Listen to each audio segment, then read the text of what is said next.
Bentornati da EU Factor Next, il nostro appuntamento settimanale con le politiche europee di coesione, giunto ormai a 6 settimane dal voto europeo dell'8 e 9 giugno 2024. Siete pronti?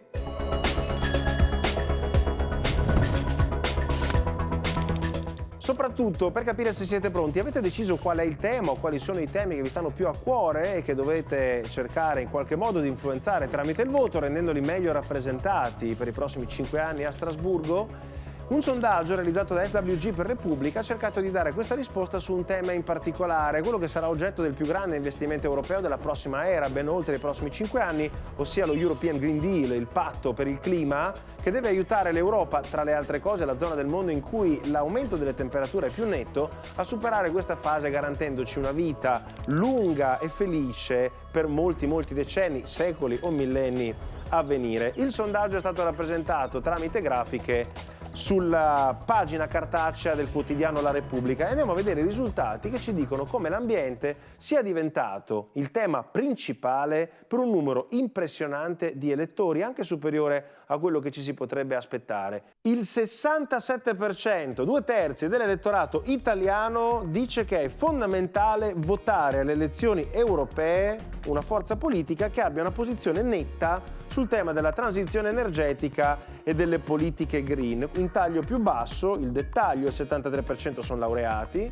il 75% sono ceti medio-alti, l'11% che definisce il clima per niente importante, il 22% che lo definisce poco importante. E poi c'è un dato interessante che riguarda i cosiddetti boomer, coloro che sono entrati nel mondo del lavoro durante il boom economico degli anni 60 e 70, spesso ritenuti dai giovani di oggi poco sensibili ai temi del futuro. E invece il 37% è preoccupato dell'ambiente, meglio di loro fa solo la generazione Z, la più giovane in assoluto, un salto generazionale di oltre 30 anni, convinto in entrambi i casi che i cambiamenti climatici siano la priorità assoluta. Il dato diventa ancora più importante quando si parla del collegamento tra la tutela dell'ambiente e la qualità della vita. Il 79% ne è convinto, un grande risultato, questo concetto è entrato nelle teste delle persone, ma il 90% addirittura dei cosiddetti boomer che sono convinti del fatto che i cambiamenti climatici e l'eccesso di produzione industriale, di inquinamento del nostro pianeta oggi abbiano peggiorato le loro vite.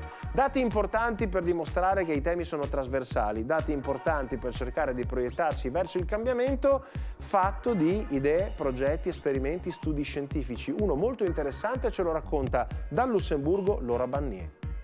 Hi everyone, this is Laura Bannier reporting for... Ciao da Laura Bannier.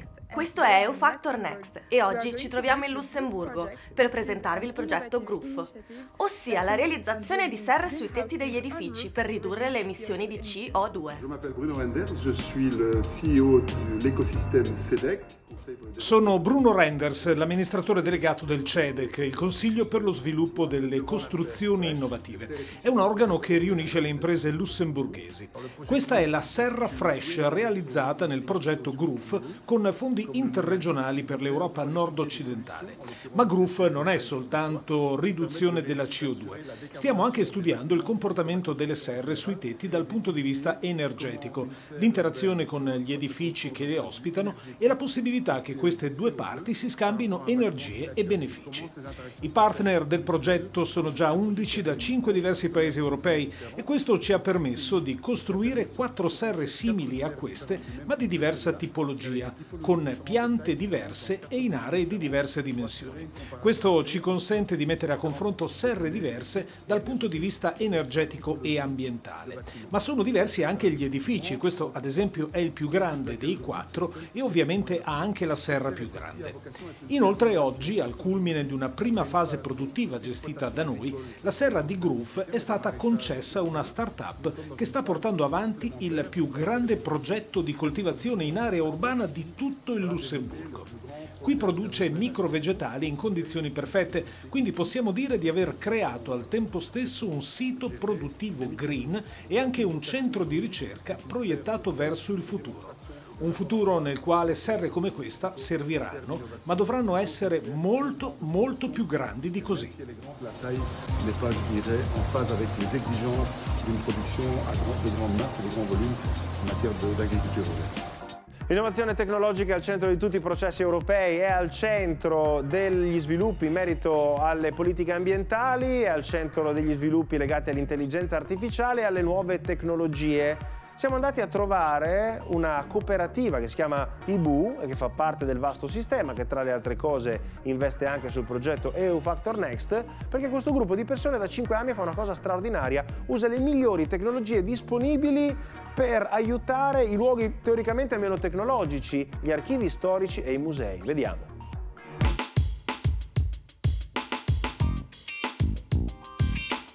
Allora, IBUCOP si occupa di innovazione tecnologica e digitale per il settore dei beni culturali, in particolare in ambito archivistico e museale. Una delle cose più particolari della nostra realtà è che abbiamo due anime, una parte di competenze umanistiche, quindi archivisti, laureati in lettere e filosofia, laureati in scienze politiche, e una parte tecnica, quindi ingegneri, programmatori e modellatori 3D. Per il nostro settore le politiche europee hanno rappresentato un fondamentale asse di sviluppo perché danno da sempre molta importanza allo sviluppo dell'innovazione nel settore culturale.